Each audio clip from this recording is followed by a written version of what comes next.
அனைவருக்கும் வணக்கம்.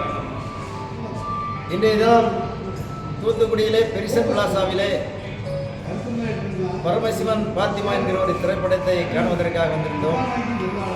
உண்மையிலேயே கடந்த கால நிகழ்வுகள், நடந்து கொண்டிருக்கிற நிகழ்வுகள் அத்தனையும் பிரதிபலிக்கக்கூடிய ஒரு திரைப்படமாக இந்த திரைப்படம் உருவாக்கப்பட்டிருக்கிறது.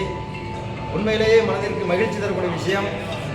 குறிப்பிட்டு சொல்ல வேண்டும் என்று சொன்னால், நாட்டில் நடந்து வருகிற மத கலவரம், மத பிரச்சனை, மதமாற்றம் எப்படியெல்லாம் நடைபெற்றுக் கொண்டிருப்பது என்பதை தோலுரித்து காட்டக்கூடிய ஒரு திரைப்படமாக இதை காண முடிந்தது.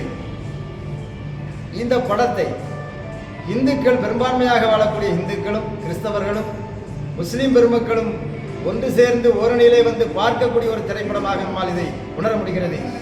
அப்படி அவர் பார்க்கிற போதுதான் இன்றைக்கு நாட்டிலே நடந்து வரக்கூடிய நிகழ்வுகளை அவர்களால் புரிந்து கொள்ள முடியும் என்கிற வகையிலே இந்த படம் திரையிட்டுக் கொண்டிருக்கின்றார்கள். உண்மையிலேயே அனைவரும் குடும்பத்தோடு கிறிஸ்தவ, இஸ்லாமிய, இந்துக்கள் அத்தனை பேரும் ஒன்றிணைந்து வந்து காண வேண்டும் என்பதை இந்த நேரத்தில் சொல்லிக்கொள்ள கடமைப்பட்டிருக்கிறோம். இந்த மாதிரியான திரைப்படங்கள் அவ்வப்போது வர வேண்டும், மக்கள் அதை கண்டுகளிக்க வேண்டும் என்பதை இந்த திரைப்படத்தை கண்டுவிட்டு என்னுடைய சார்பாக தெரிவித்துக் கொள்ள கடமைப்பட்டிருக்கிறேன்.